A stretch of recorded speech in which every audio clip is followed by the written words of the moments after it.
অপর্ণাকে অজ্ঞান করে তুলে নিয়ে গেল নার্স। হ্যাঁ বন্ধুরা, চিরদিনই তুমি যে আমার ধারাবাহিকের আগামী পর্বে আপনারা দেখতে পারবেন যে থানায় একজন লোক আর্যর কাছে এসে বলতে থাকে, তুমি এরকম করছো কেন? তখন আর্য ওই লোকটিকে বলে, আমার স্ত্রী অপর্ণার জন্য আমি কিছুতেই চাই না যে ওর কোনো ক্ষতি হোক।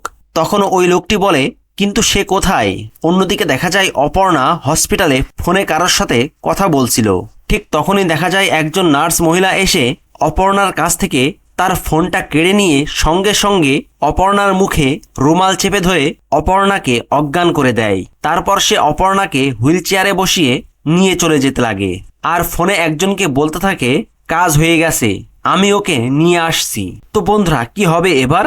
আর্য কি পারবে নকল রাজনন্দিনীর এই ষড়যন্ত্র থেকে অপর্ণাকে বাঁচাতে? সেই সবটা জানতে চোখ রাখুন ধারাবাহিকের নেক্সট এপিসোডে।